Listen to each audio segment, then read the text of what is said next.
Great. Well, thank you all so much for joining us for the Forgotten Nations, Native Tribes of New England. Colonization happened early on in the New England area, as early as 1609. So many Native nations and tribal histories were lost. Learn about the nations that called this land home, where they are now, and the thriving communities keeping their histories alive. And this presentation is led by Heather Bruegl, an independent Indigenous consultant and historian. Heather is a citizen of the Oneida Nation of Wisconsin and a first-line descendant of Stockbridge Munsee. She is the former director of education at Forge Project, and she travels frequently to present on Native American history, including policy and activism. So all 215 of us, let's give a big virtual round of applause to Heather for joining us here tonight. And Heather, you can take it away. Thanks so much. Thank you so much. I appreciate that. Wow, when people were coming in from the waiting room and I'm just seeing the numbers grow, I was like, oh my gosh, so many people here to hear this talk, and I'm super stoked that I'm able to bring it to you. We were speaking earlier, and I know it's been dreary and rainy where you are. It has been dreary and rainy where I am in Hudson, New York. So perfect night to grab a cup of tea or hot chocolate or whatever you have and hear about some Native tribes of New England that we may not always hear about. And just for reference, I kept this strictly to what has been historically defined as New England, which would be the colonies that were founded by the English. So I did not include any New York tribes because New York was primarily colonized by the Dutch at first. However, if you do have questions about those, I will be able to answer them at the end. And I did not include every nation, because if I did, we would be here for way longer than an hour. So I've included several, and then some big events that have happened in the New England area. And then we'll do some Q&A. So please utilize that chat feature for that. And please note, we'll do all questions at the end. So we'll get through the presentation first and then do questions at the end. So I'm very excited to talk to you about the Forgotten Nations, Native Tribes of New England. I think that's really important to talk about and make sure that we understand that. So first, I would like to begin with a land acknowledgement. Sorry, my mouse wasn't wanting to work there. This land acknowledgement is written for where I am in Hudson, New York. So we acknowledge that we are all coming from different nations that were the ancestral homes of Indigenous nations. In upstate New York, we acknowledge the Mahikaniak, the people of the waters that are never still. We acknowledge that through forced land cessions and removal, this nation was removed from the land that they call home, and their seat of government is now located in Wisconsin. We pay honor and respect to their ancestors past and present, and we understand that this acknowledgement is just a first step in the process of building a more inclusive and equitable space for all. It's important to note that no matter where you are coming from in the United States, and or abroad. I know we had somebody, coming in from New Zealand and other places. You're on the land of Indigenous people, and it's important to make that acknowledgement. But also, when you do that acknowledgement, you want to make sure you have some action behind it. So the action that we are doing for this land acknowledgement is I'm here talking to you about some Native nations and their rich history. And I think that that's really important to note. So again, this acknowledgement is written for where I'm coming from in Hudson, New York, and I encourage you to visit nativeland.ca to find out what land you're currently on. So that would be really exciting to find out on your end. So again, Robert already introduced me, but just a little bit more about myself. My name is Heather. I am an enrolled citizen of the Oneida Nation of Wisconsin and a first-line descendant, Stockbridge Munsee Mohican. My pronouns are she, her, hers. I work as a historian and independent consultant with different organizations, working on decolonial efforts in those organizations, creating more inclusive spaces. One of my favorite things to do is what I am doing right now, and that is talking and teaching about Native history. Is absolutely my most favorite thing to do. If you want to get a hold of me, do please take down this email address that you see on the screen. Send me an email. Also, if you want me to come speak at your organization, you can use that email as well. A lot of my decolonial work you can find on Twitter at Heather Bruegl, Instagram at Heather M. Bruegl, where you can see more of the work that I do, and also see really cute photos of my 2 dogs who are currently being very quiet right now.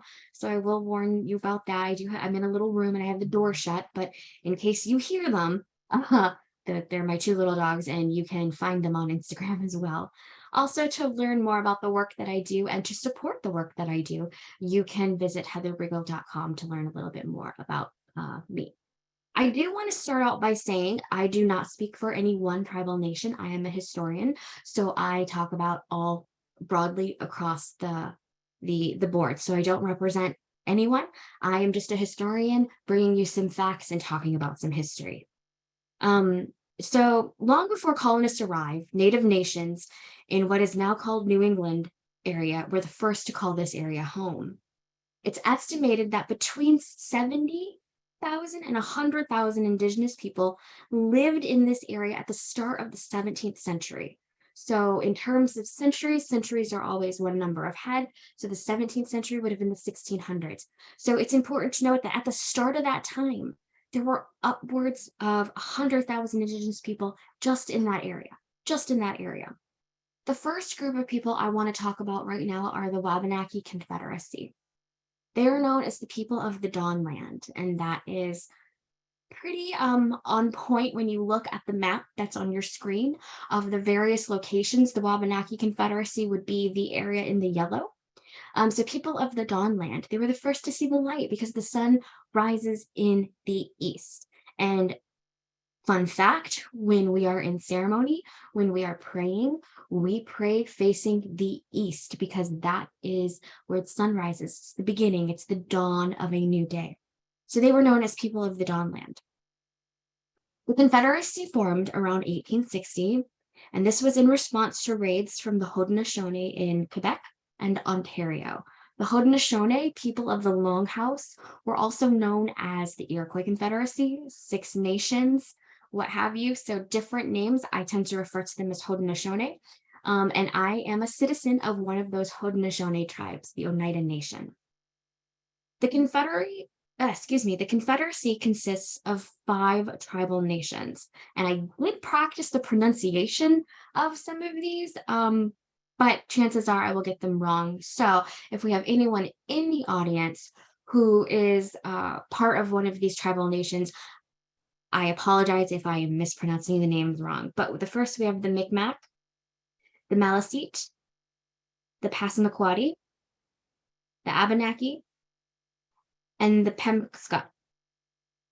The Confederacy stretched from Newfoundland in the north to mid-south of Maine. So it comes into what is now considered part of the continental United States. So you look at the map and you'll see, we're focusing on just the part in the yellow, how it stretches into what is now Canada, and then they come down into what is the Maine area, and what would have been part of the 13 colonies. Like other Indigenous nations, the Confederacy crosses what are now international borders. It's important to note that there are many tribal nations that not only have bands or clans in other parts of the North American continent, but there are also many tribal nations whose borders cross what are now international borders. So you have that here in New York, you have the Mohawk. There are Mohawk in what is the United States and in Canada, and their reservation kind of crosses that border. You've got that out west with some of the tribal nations that also butt right up to Canada. And then in the south, in the southern portion of the United States, you do have, I believe, 1 or 2 tribal nations that do cross the Mexican border. In fact, I will let you know, if you go back to this whole idea of building a wall, there is a tribal nation who flat out said, this is tribal land here, and this wall is not coming through our tribal land. That they exercised their tribal sovereignty in that. And so just because it crosses that what is now an international border doesn't make it any less of that tribal nation. So the Wabanaki Confederacy is one of those groups of Indigenous people that have that border crossing now. Now, obviously, back in this time, there were not those international borders as we know now. Borders are colonial constructs. And so it's important to note that while now they cross international borders, at the time they did not. While the Confederacy formally disbanded in 1862, the nations that comprised it do remain close today, kind of like the Haudenosaunee. The Haudenosaunee formally disbanded prior to the start of the American Revolution. And that was because there was differences on who was going to fight on what side. You had some tribes that wanted to remain neutral, some that fought on the side of the British, and some that fought on the side of the United States, the colonists. And so because of that disagreement, they disbanded as well, but still remain close to this day. And you can actually see the purple on this map is the outline of the Haudenosaunee Confederacy, which is, let's see, here they have the 5 nations on here, but there are 6 nations. The Tuscarora did come up from what is now North Carolina and join the Haudenosaunee Confederacy later on. So the next group of people I would love to talk to you about are the Wampanoag. The Wampanoag are the people of the first light. So similar to the people of the Dawnland, but these are the people of the first light. There are 2 federally recognized Wampanoag tribes in Massachusetts. You have the Mashpee and the Aquinnah or Gayhead. They inhabited the lands of Massachusetts and eastern Rhode Island. The language group that they are part of is the Algonquin language group, and that actually is quite common for this area of the United States. The language group that is in this area of the United States is primarily Algonquin-speaking tribes. From 1615 to 1619, the nation suffered a long epidemic of smallpox and other diseases. As it did with many Native nations, disease ripped through the Wampanoag Nation, and it sometimes wiped out complete villages. Population was decimated very, very fast. This was something that happened throughout all tribal nations, but the Wampanoag did experience this as well. Early contact with the Wampanoag dates back to the early 16th century when merchant vessels would travel along the coast, right? So the Wampanoag's land is primarily in the eastern part of Massachusetts and Rhode Island area. And so they could obviously be close to the coast and they would see these merchant ships. And so that's kind of where contact first started. Captain Thomas Hunt, an English captain, would capture Wampanoags and sold them to Spain as slaves. One of those that was sold into slavery was a man by the name of Squanto. When he was finally able to travel back to his homeland in 1619, he found that his entire village had been wiped out due to what was believed to be a smallpox epidemic. Another interesting fact about the Wampanoags is they were the ones that greeted the Pilgrims. So I want to talk to you a little bit about Plymouth Rock and that first encounter. On December 21st, 1620, the Pilgrims who were on the Mayflower landed in Plymouth Harbor, what is now called Plymouth Harbor. My husband and I just did a road trip across the United States in August, because who doesn't like to be in a car for 20 days? And that's exactly how long we were gone. But we wanted to do coast to coast. So we drove the 3.5 hours to Plymouth, and then we drove all the way across to Seaside, Oregon. And when I say we drove, he really drove. I was a very bad navigator, but he drove the whole way. But so we picked Plymouth as our starting point because as a history nerd, I got to nerd out a little bit. And I said, I want to go see Plymouth Rock. And so we went and saw Plymouth Rock. And I saw Plymouth Rock and I was not impressed. I was like, it's a rock. Okay, great. So if you live in Plymouth and you enjoy going to Plymouth Rock, I apologize. But I was not impressed at all. But the history person in me was like, I'm now at Plymouth Rock. So we kind of started our journey where the Pilgrims came in, and we actually ended our journey in Seaside, Oregon, where Lewis and Clark ended their expedition. So this whole trip was very history minded. So anyway, I digress. The Pilgrims settled on an abandoned settlement that was a home to a Wampanoag tribe, and that was part of the Confederacy, who had been devastated by a series of plagues and were virtually wiped out. The first formal contact with Indigenous peoples in the area came on March 16th, 1621, when Samoset and Abenaki walked into their settlement and proclaimed, "Welcome, Englishmen." The Abenaki, as we talked about a little bit ago, are an Algonquin-speaking tribe that called New England and areas of Quebec home. They are one of the tribes of the Wabanaki Confederacy. During this visit, they learned that the leaders in the area were those of Wampanoag tribes and that Massasoit was one of their chiefs or sachems or leaders.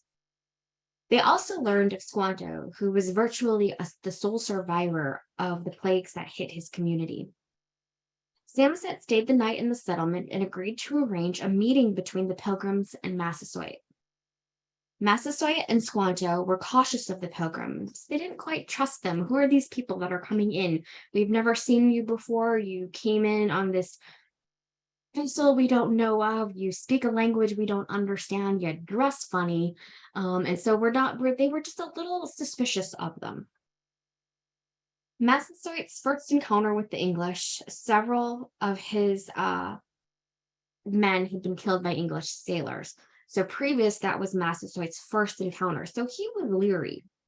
And in the case of Squanto, he had been kidnapped by the Spanish and spent 5 years in England, but he did learn English. But he was also a little leery. On March 22nd, Samoset returned to the settlement with a delegation of 60 warriors from Massasoit that included Squanto. Massasoit himself would join the delegation later on. He and the Pilgrims negotiated a peace agreement, and Squanto acted as a translator. Gifts were exchanged with the Pilgrims, giving Massasoit a pair of knives, a copper chain, biscuits, and, quote, a pot of strong water. I think we all know that that was not water. In the peace agreement, both sides promised not to hurt each other, but instead to help each other if either were ever hit by a third-party attack. In other words, if they come and get you, we're going to help you out, and vice versa. After the peace agreement was made, at the urging of Massasoit, Squanto acted as a diplomat, translator, and educator. He taught them how to farm in the area, fish, and gather supplies. In October of 1621, Massasoit invited the Pilgrims to join in the Wampanoag harvest ceremony. This helps lead to the myth of why, quote, Thanksgiving is celebrated today. It helps lead to the myth, right? Because there's more to that story. But this is where in popular culture, you see that story start to come up.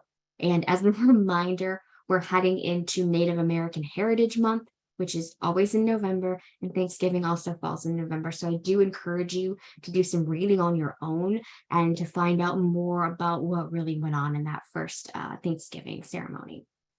Still keeping with the Wampanoag, though, we're going to talk a bit about this war that happened between the Wampanoags and the colonists. So Massasoit, like others, had adopted many colonial ways, including having his children giving English names. Towards the end of his life, he asked legislators in Plymouth to give his sons English names.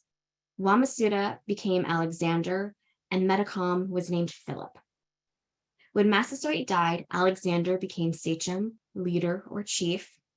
However, he became seriously ill after coming back from a visit in Plymouth, and he died. So after his death, Philip, his brother, became sachem. When Philip assumed leadership, the relationship between the Wampanoags and the colonists changed. Fearing that the colonists would just continue to take more land, but also take culture, religion, and their way of life, Philip decided that he was going to limit further expansion. There was an understanding between Philip's father, Massasoit, and the colonists of who was going to settle where and whatnot. But Philip decided nope, you're not getting any more land. The Wampanoags only numbered around 1,000 at this time, so Philip began reaching out to other neighboring tribes to build an alliance. In 1671, Philip was called to Taunton, Massachusetts, if I said that right, where he was forced to listen to accusations by colonists and made to sign an agreement that would have the Wampanoag give up their firearms. Philip left right after, and his men never delivered their weapons. Philip was able to gain support from the Nipmuc and the Narragansett, and they planned the beginning of an uprising for the spring of 1676. However, though, in March of 1675, a Christian Indian by the name of John Sassamon was murdered. He was educated at Harvard, and he worked as a counselor for Philip. And a week before his death, he reported to the colonists and the governor, Josiah Winslow, that Philip was planning a war, a rebellion. When John's body was found, 3 Wampanoag warriors were taken into custody and they were accused of his murder. They were tried by a jury of 12 colonists and 6 Christian Indians, and he was hung in June of 1675. This act was the catalyst, combined with rumors that the colonists wanted to capture Philip, that led to war. Philip called a council of war on Mount Hope, and war was ultimately on the horizon. This leads to what is King Philip's War. So several isolated attacks were carried out in Swansea settlement in the Plymouth colony on June 20th, 1675. During that summer of 1675, Native warriors carried out attacks in Middlesbrough, Dartmouth, Mendon, Brookfield, Lancaster, and in the fall, they hit Deerfield, Hadley, and Northfield. When war broke out, Philip was able to gain alliances with other Native nations, including the Nipmuc. The Narragansetts joined the alliance after the colonists attacked one of their fortresses. They lost a number of people in what would become the Great Swamp Massacre, and we're going to actually talk about that in just a little bit. In the spring of 1676, the war turned against Philip after that winter was super harsh and plagued with hunger and deprivation. The colonists sent people after him, and a Narragansett leader was actually taken captive, and he was executed. His body was quartered, and his head was sent to Hartford, Connecticut, to be on display as a warning. Philip, though, was able to escape to Mount Hope, Rhode Island. In August, colonial forces attacked and killed and captured 173 Wampanoag. Philip's wife and son were captured in this raid and then sold as slaves to the West Indies. On August 12, 1676, Philip's camp was surrounded, and he was then shot and killed. We move on now to the Pequot. The Pequots are an Algonquin group of people who have inhabited southeastern Connecticut for more than 10,000 years. The reason I like to put that in there is because it shows that we have been here from the beginning. These are our homes. This is our land. There is a debate, though, as to whether the Pequot migrated from the Hudson River Valley to central and eastern Connecticut. So some say that they originated in Hudson River Valley area, where I am, and then moved to Connecticut. So there is some debate about that. At one point, the Pequot and the Mohegan, not Mohican, but Mohegan, were a single group. But the Mohegans broke off from the main group in the 17th century as the Pequot started to exercise more control of Connecticut. In the 18th century, small groups of Pequot joined other nations in the area, including the Brotherton and the Oneidas. Something significant happened in Pequot history, and I think it's important to talk about, and this was the Pequot Wars. The Pequot War was an armed conflict that ended up taking place between the colonists in New England that were settled at Plymouth, Massachusetts Bay, Saybrook and their allies, the Narragansett and Mohegan nations, on one side and the Pequots on the other side. Now, remember, I just told you that the Pequots and the Mohegans were together at one point. They were best friends. They were BFFs. They've split now, and now war is going to break out, and the Mohegans are on the opposite side fighting with the colonists. So keep that in mind. There are the theories of events that would eventually lead to war in 1637. Beginning in the early 1630s, conflicts were arising. The Pequots and Mohegans aligned themselves differently, the Pequot with the Dutch and the Mohegan with the English. However, peace between the Pequot and the Dutch didn't last very long either. The Massachusetts Bay Colony became a stronghold for wampum production, which the Pequot and the Narragansett had controlled until the mid-1630s. Wampum, if you're not sure, is a shell. It's found in the eastern part of the United States, primarily the New England area. 7 English privateers were murdered by the Niatics, a tributary client of the Pequot, and this was in response to the Dutch murdering a principal Pequot chief.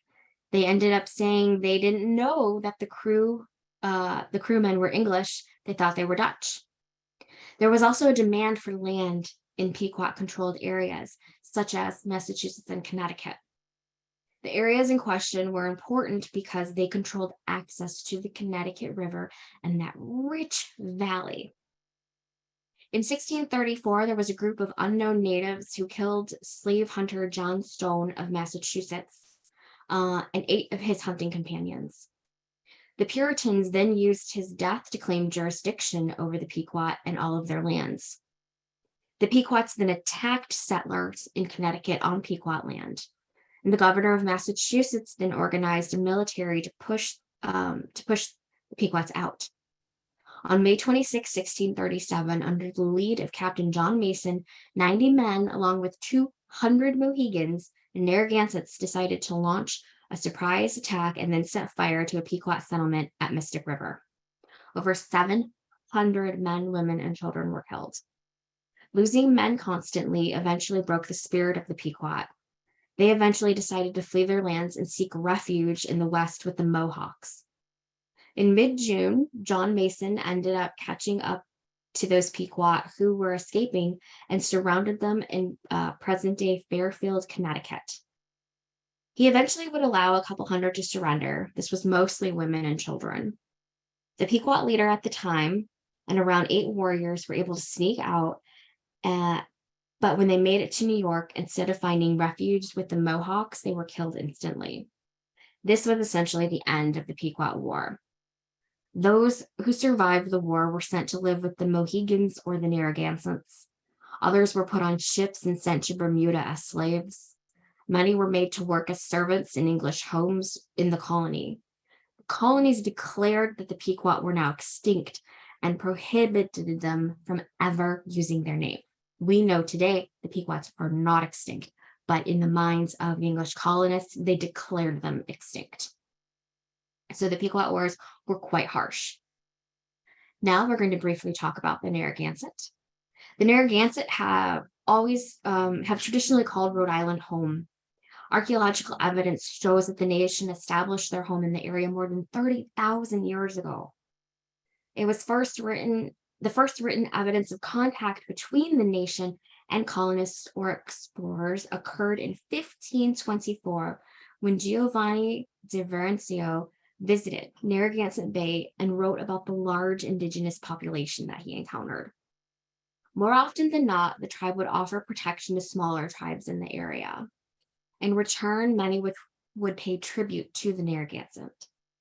In 1636, Roger Williams was able to acquire land rights to Providence from the Narragansett leadership. This would end up resulting in an influx of colonists coming in and settling. The nation would also align itself with Wampanoag in King Philip's War, but they paid a big price. What got them to eventually align themselves in that war was something called the Great Swamp Massacre. Until then, they remained neutral, right? They weren't going to fight in King Philip's War, but then this happened and they decided that they were going to join. So, on what was described as a cold and snowy day in December of 1675, more than 1,000 colonists, along with 150 Pequot and Mohegan warriors, attacked a Narragansett stronghold in what is now South Kingstown, or Kingston, however you pronounce it. Until this event, the Narragansett remained neutral. They didn't join either side. The colonists, though, believed that the Narragansett were hiding Wampanoag warriors who fought alongside King Philip. The Narragansett had built a settlement deep in a swamp for safety and protection, kind of hidden out of sight. Like, there's this war going on around us. We have to protect our people. Let's dig in a little bit. And that's what they did. But an Indian guide who was working for the United Colonies of New England led a colonial army to that area. Once they arrived, the soldiers found a number of wigwams, longhouses, and around 3,000 Narragansett women and children. However, the soldiers didn't see the women and children as innocent bystanders. They looked at everyone who was in that settlement, men, women, children, elders, as participants in a war. The soldiers then proceeded to set the homes on fire, burning the settlement to the ground. As many Narragansett people tried to escape, they were met with soldiers waiting on the other side of a fence that they had built to protect the settlement. And once they got to that other side of that fence and they were face to face with those soldiers, they were shot on sight. The numbers vary, but anywhere between 200 and 500 Narragansett died. Still more died from cold and lack of food as they tried to escape the area. That single act led the Narragansett to join King Philip's War and fight on the side of the Wampanoags. So it's very important to note that they remained neutral for a very, very long time.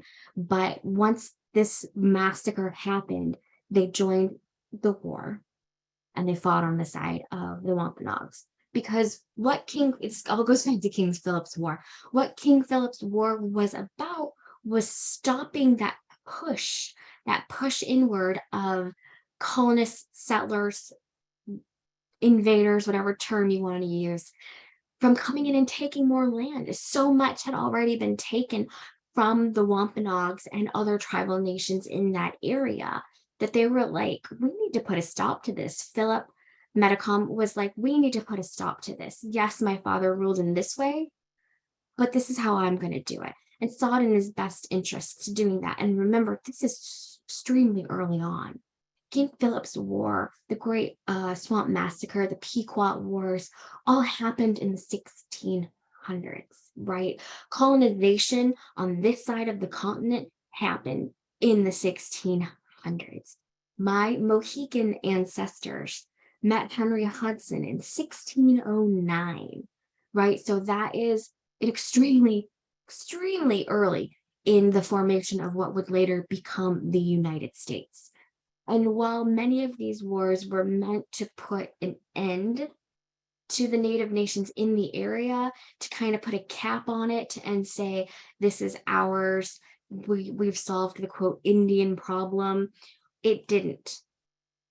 And it didn't because we do have a number of federally recognized tribal nations that are still here today. These are all nations that are recognized by the federal government, that have their homelands in different parts of New England area, that are part of the Wabanaki Confederacy, or the Pequot, or the Mohegan, or the Wampanoag, the Narragansett. These are a number of tribes. There are also a number of state recognized tribes, which are different than federally recognized tribes, but still recognized. And then there are some that are not. That does not make them any less indigenous, and it does not make them any less, a tribal nation. They're still a tribal nation. It's just there's varying degrees of that. So it's important to note that while these nations aren't maybe in the mainstream in the New England area, that it's important to recognize that they were here are still here and continuing to carry on vibrant traditions. I have to say, I am from the Midwest. I grew up in Michigan, and where I grew up in Southeast Michigan, and then I did live briefly in Wisconsin. We do have tribal nations. Michigan has 12 federally recognized tribes, and Wisconsin has 11, right? So I've been around tribal people, reservations, and Native nations for a very, very long time. And there's evidence of that, right? It's recognized. I have to say, when I moved to this part of the country, the eastern part of the country, where my ancestors originated from, where many others' ancestors originated from, it's striking to see the difference in seeing Indigenous people all the time to really not seeing them all the time. And this is where we started. But the reason we don't have that strong hold on Indigenous people here, I think, is also because this is where colonization started. This is where settlements started to come in. This is where our shores started to be invaded. And so it happened so early on that it was wiped out very early on. But we have these tribal nations on the screen right here that have rich, vibrant cultures, museums, archives in this area that you can go to and learn more about. That's really important. And I think it's really a good thing that we recognize those nations today.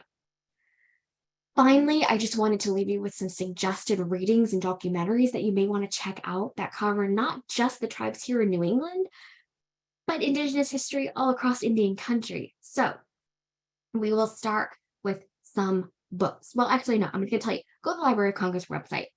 Library of Congress website is amazing. And I didn't put it up here, but you should also go to the National Archives website as well. Library of Congress, I really like to use for maps and other like land claims and documents. Those are really interesting. National Archives has digitized over 300 treaties between the United States and Indigenous nations, and you can read them. They're fascinating. It's amazing what you can find. But going to the books, An Indigenous People's History of the United States by Roxanne Dunbar Ortiz is just that. It's an Indigenous People's History of the United States. Native American History by Judith Nyes is a book that kind of runs in a timeline fashion. So it has on one side of the page what's happening, like the years and everything, and what's happening in Indigenous history at the same time as what's happening in non-Indigenous history. So, and around the world, not just in the United States, but other places as well. And it's really cool to see the timeline of things happening as it's going on. We have Bury My Heart at Wounded Knee by Dee Brown, which has probably been one of the best-selling books on Indigenous history since the 1970s. It is the most reproduced. And I encourage you to read that. And I encourage you to follow it up with The Heartbeat of Wounded Knee by David Troyer. Dee Brown's book ends in 1890 with the Wounded Knee Massacre. And it kind of just ends. It's like end of the Indian Wars, end of everything, right? Where David Troyer's book, The Heartbeat of Wounded Knee, says, yes, while some things did end in 1890, we did not. We are continuing on. And it's just beautiful. I love it. You need to get it. We Shall Remain is a documentary that you can stream on PBS. If you have the PBS app.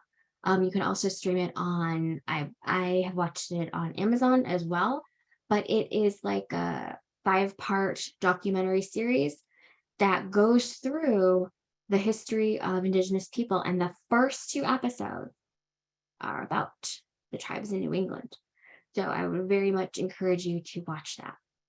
100 Years is a documentary about Eloise Cobell, who was Blackfoot. And this goes through a recent court case because it was finally settled when President Obama was president. But Eloise was a treasurer for the Blackfeet tribe in Montana, and she discovered some mismanagement of funds on the federal government side and was able to get this huge settlement. So I recommend you watch that. You can also stream that on your streaming services. And then finally, a documentary that I really love to recommend because it is by one of my most favorite Indigenous authors, poets, visionaries, John Trudell. And the documentary is called Trudell. and it is about John and his work, and it's his voice, and it's really amazing. And so I encourage you all to watch that as well. But I also thank you very much for listening to what felt like a super brief history of New England tribes, but one that I thought was really important to discuss some of these nations, but also some of these big events that happened here in the New England area. Again, if we had talked about all of them, we would have been here for hours. But I am open to answering any questions that you might have, and I appreciate you guys, taking some time out of your evening to maybe learn something. So I guess we'll just go to the Q&A now. So Heather, wonderful job as expected. I can read some of the comments and questions to you. Yeah, so as Heather said, folks, now's the time to ask your burning questions, and we'll take approximately 15 minutes here. So Teresa agrees with you that Plymouth Rock is very disappointing. Jean asks, can you visit the site of the Great Swamp Massacre in Rhode Island? Do you happen to know that? I believe you can. The photo that I had, let me see if I can scroll back. This photo is like a monument area there, so you should be able to go there and to see the site. I haven't done it yet. I have some time coming up where I do plan to like drive around and visit all these different places, but yeah, I think you would be able to get there. Joyce says this presentation has been excellent. Thank you. Jay says, thank you for taking your time to do this. This is wonderful. A request from Christine. What is your website? I was just about to go back to that contact page. There we go. Great. Jan says, wonderful presentation.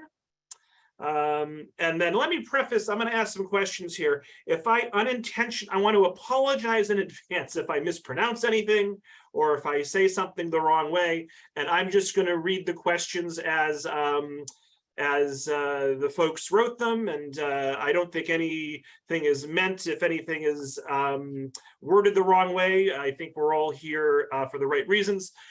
So Sherry asks, I grew up in Brooklyn, New York. In school, the indigenous people were never mentioned by name, and I recently learned about the Lenape people. What happened to them, and did anyone survive? The Lenape people are still around. The Lenape people are still here.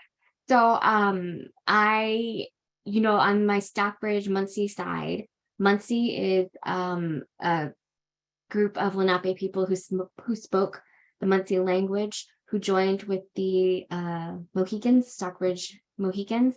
And so there is, you have the Stockbridge Munsee who are recognized as Lenape. You have the Delaware tribe and the Delaware Nation, both in Oklahoma. And you've got a number of different bands in Canada. So the Lenape people are still here. The area which encompasses New York City, so that would be the boroughs, and then upwards, even to just before here is called Lenape-Hoking, and that is land of the Lenape. So the Lenape people are still around, and I am not surprised that you didn't learn about them in school, or indigenous people in school. It's unfortunately it's not required teaching, but I am glad that you were curious about them. But yes, the Lenape are still strong. If you want to learn more about the Lenape, I encourage you to visit the website for the Lenape Center, who is doing great work in New York City to kind of get awareness of the Lenape people out there. James asks, where do the Micmac Indians originate from? They would be the northern parts of Maine and Quebec area. Several, we get this every time, Heather. An anonymous attendee asks, would you be willing to share these slides so we can refer to them later? And Michelle asks, can you send us a copy of the presentation? I'd like to watch the videos you noted. So folks, I will send you the recording of this presentation. Heather, I don't know, and I don't mean to spot you, but I'm not sure what your policy is regarding the sharing of your slides. Well, I believe the slides would appear in the recording. There you go. Good. We'll leave it So there. there you go. I think that's right. Lizzie Yeah. asks, what is the current status of tribal access to natural resources like the Connecticut River and other traditional lifeways? Yeah, so this is a really good question. I appreciate this question. It all determines what was written in the treaties that tribal nations signed with the federal government. In some treaties, um, resource rights, so resource and mineral rights were put in there. In others, they may not have been in there. So it's all dependent. I know of one case that happened in the 1980s in Wisconsin with the Ojibwe practicing their traditional spearfishing ways on some of the rivers and lakes up north in Wisconsin. And the courts actually ruled no, they have absolutely every right to do this because in said treaty, it was expressly written that they have this. So while they may not have had um, access to said waterway in terms of it part of their reservation land, they still maintained those water and resource rights. So it's very dependent and it can vary from nation to nation. Wyeth asks, what happened to the remnants of the Wampanoag following King Philip's War? Did the Massachusetts play a role in the war? I did not read anything about the Massachusetts playing a role in King Philip's War. And the Wampanoag that survived would have fought really hard to stay in the area. I mean, we have two federally recognized Wampanoag tribes who are descendants of those who fought in King Philip's War. So they are still loud and proud. Let's see here. So many good questions. My goodness. I tried to talk fast so we could get through. No. Adam asks, what can someone like me do today to recognize and acknowledge the land I live on does or should not belong to me? How can I be part of the solution? Oh, great question. Well, first of all, attending talks like this and then telling someone about them, telling someone something that you just learned is helping to be part of the solution. The other thing that you can do to be part of the solution is I don't like the term ally. I don't like that term. I want you to be an accomplice. I want you to be down on the ground with us, fighting, fighting for, helping us fight for our land rights, land back, honoring of treaties, being down there with us, amplifying the voices of Indigenous peoples, using whatever privilege you might have in whatever way that you can to push Indigenous voices forward. That's not only how you honor the land, but that's how you honor and work with Indigenous nations. Mary asks, did each of these 5 tribes speak a distinct language? Could they understand each other? So they were the tribe that we talked about today were part of the Algonquin language family, meaning they were similar, right? They were similar, not the same, but similar. So yes, there would have been some sort of similar understanding. Some words might have meant the same thing. It's kind of like if you think about the Romance languages, Italian, Spanish. They're different languages, but they're from the same language family. So there are some similarities. So it would have been the same here too. Betsy asks, why are some tribes federally recognized and others are not? How does a tribe acquire federal recognition? What is the process? And why have some tribes apparently lost federal recognition?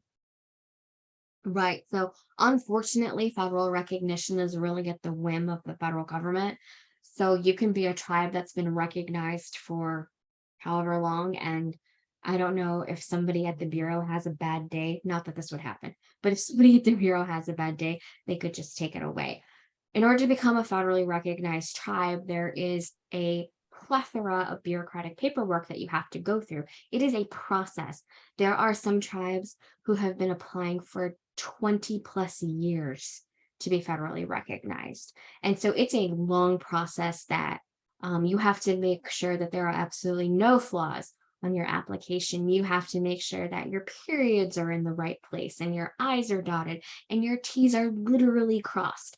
The reason that there are some federally recognized tribes and not federally recognized tribes, I do believe is a matter of paperwork. It's a lot and it costs a lot to be federally recognized. So sometimes a tribal nation just may not have the resources to be able to go through that long process and go through that fight and be able to do it. It does not mean that they are any less Indigenous. It does not mean that they are not a tribal nation. I honor that. And really feel that they are a tribal nation. They're just not recognized by the federal government. Leslie says, incredibly interesting information and wonderful, a lot of information, which is prompting me to learn more. I have a particular interest and fondness for the, oh boy, MIKMAQ history, as well as those notable tribes of the Massachusetts coast. Thank you again. How am I pronouncing that tribe, Heather? Mickey. Okay, sorry about that. And Marianne asks, any suggestions of ways to get to know our local tribes? Nipmuc, again, NIPMUC, I apologize, is the land I am on. You mentioned museums. How do we find them?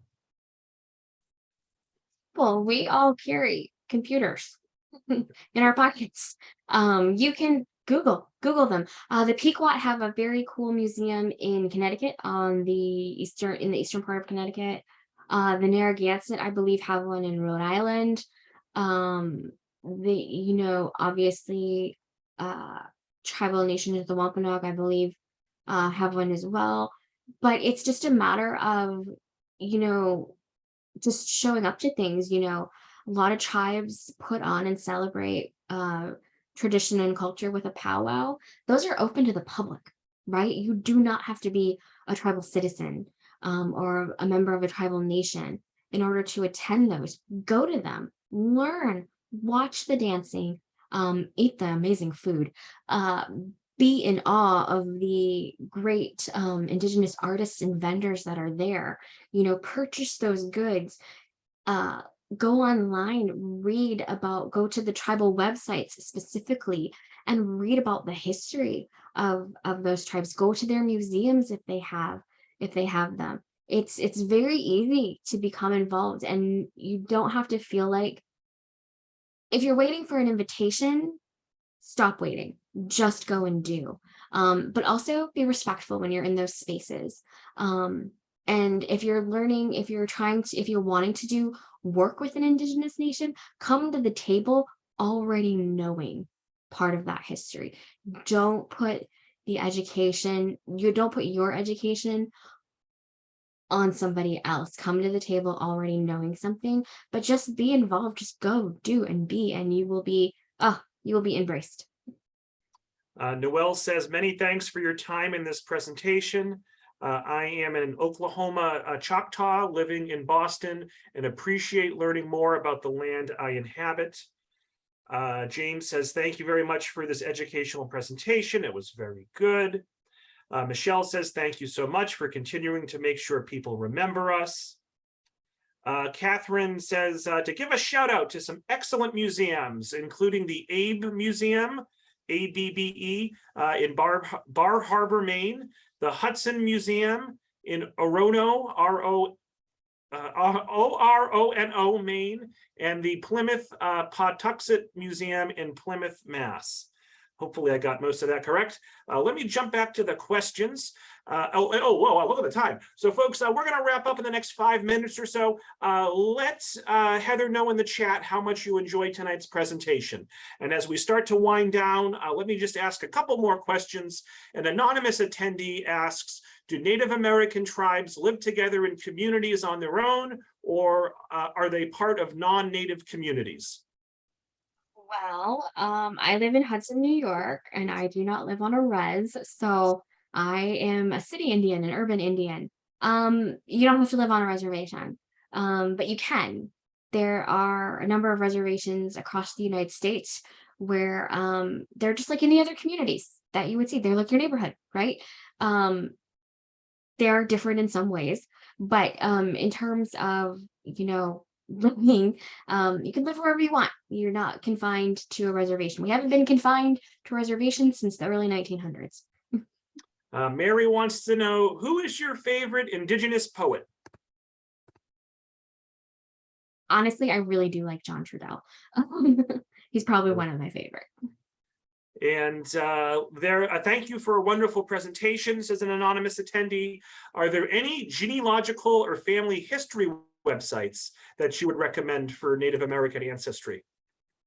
I would actually contact the if you're looking into your own family history, I would contact the enrollment office for whatever tribal nation you believe you have that ancestry in. They would be able to give you the correct tools and information that you would be able to trace that with.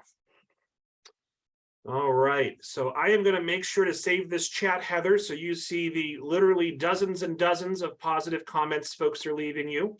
And Heather, yes, I was actually going to ask if you could send me the chat. Chat has been saved. So folks, let's give Heather one last big virtual round of applause. And Heather, do you have any last words for the audience before we wrap up? Oh my gosh, I'm just overwhelmed by the amount of people that signed on. I kept seeing that number rise and I was like, oh my goodness.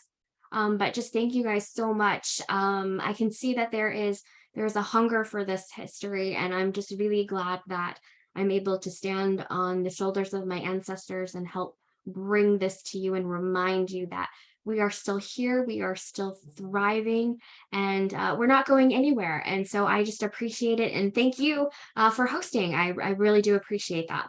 Yeah, you are welcome, Heather. I want to thank the 240 of you that attended and the dozens of you that asked questions and made comments. I want to thank the Friends of the Tewksbury Library for sponsoring, and want to thank the libraries in Carlisle, Chelmsford, Clinton, Danvers, Essex, Groveland, Medford, Medway, Melrose, North Andover, North Reading, Pepperell, Rockport, Saugus, Wakefield, and Westford for partnering with Tewksbury.